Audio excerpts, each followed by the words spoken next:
تو اب دو مسئلے میں یہاں حل کر دوں۔ جو لوگ کہتے ہیں حضور کو علم غیب نہیں تھا اور جو کہتے ہیں تھا، بدقسمتی سے دونوں نے ڈیفینیشن علیحدہ کر لی۔ جو ڈیفینیشن نفی کرنے والوں نے کی ہے اس کی وجہ سے، اس کے اعتبار سے واقعتاً نہیں تھا۔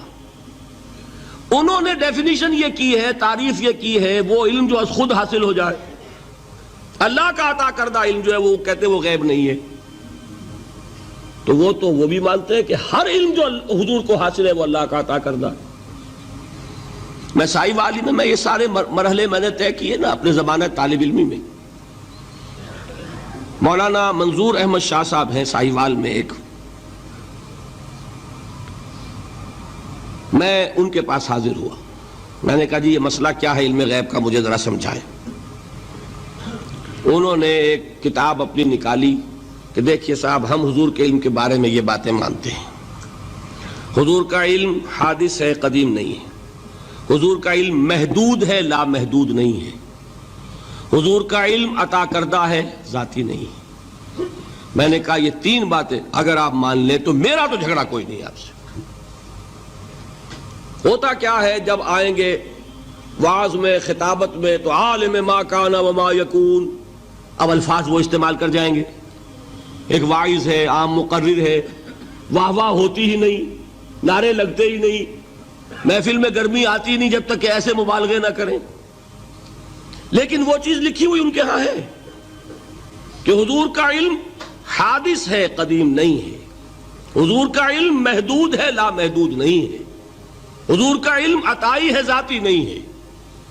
ان تینوں چیزوں کے بعد کوئی بڑے سے بڑا وہابی اور بڑے سے بڑا اہل حدیث بھی انکار نہیں کرتا۔ باقی یہ بات جان لیجئے کہ غیب اور حضور یا شہادہ یہ در حقیقت عام انسانوں کے اعتبار سے الفاظ استعمال ہوئے ہیں۔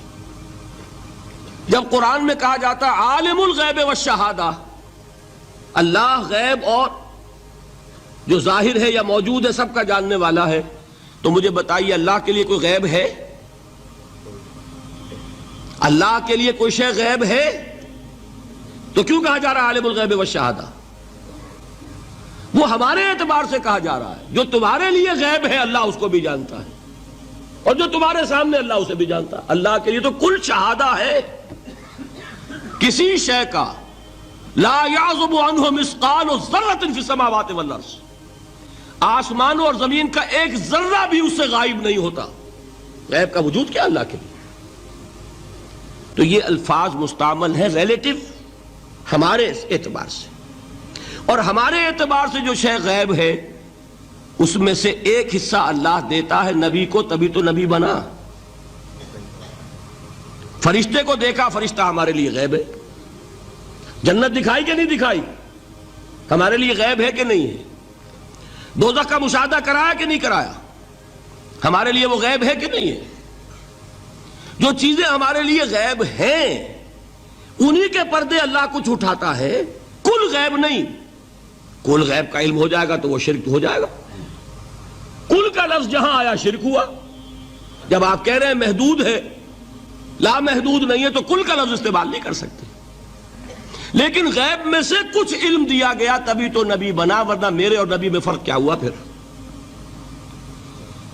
البتہ یہ کہ وہ غیب کا علم ہو یا حاضر کا علم ہو، سائنٹیفک نالج ہو یا وحی کا علم ہو، کوئی بھی علم ہو، آیت الکرسی کے الفاظ نوٹ کیجئے، یعلم ما فی السماوات وما فی الارض، وہ جانتا ہے۔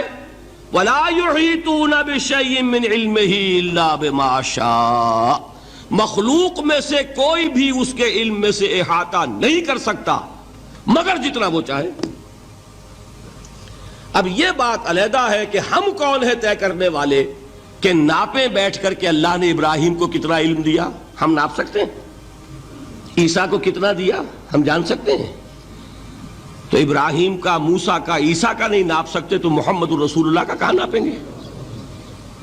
یہ پاگل پن ہے، یہ ہے جو غلطی ہوتی ہے۔ ہم کون ہے طے کرنے والے؟ اللہ نے اپنے نبی کو دیا جو دیا، بات ختم۔ کل نہیں کہیں گے، کل کہا شرک ہو جائے گا۔ ذاتی کہا شرک ہو جائے گا. عطائی ہے، جو دیا اللہ نے دیا، اور کل نہیں دیا، جتنا چاہا دیا. ہے حادث، قدیم نہیں. تینوں چیزوں مان لیجئے تو شرک کا کوئی شائبہ نہیں ہوگا.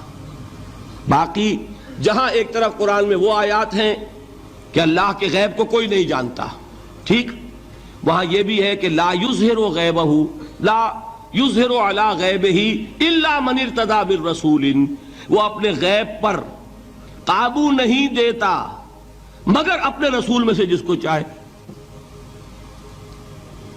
یہ دونوں آیتیں قرآن کی ہے کہ نہیں؟ اسی لیے در حقیقت جو غیب کی نفی کرتے ہیں حضور سے، وہ کہتے ہیں کہ از خود معلوم ہونے والی شے غیب ہے. ہم کہتے ہیں از خود تو کوئی بھی شے کسی کو معلوم نہیں، ہمیں حاضر کا علم بھی اللہ ہی دیتا ہے تو ہوتا ہے، غیب کا تو بہت دور کی بات ہے. یہ مسئلے بڑے سیدھے ہیں، خام خواہ ہم نے پیچیدہ بنایا ہوا ہے.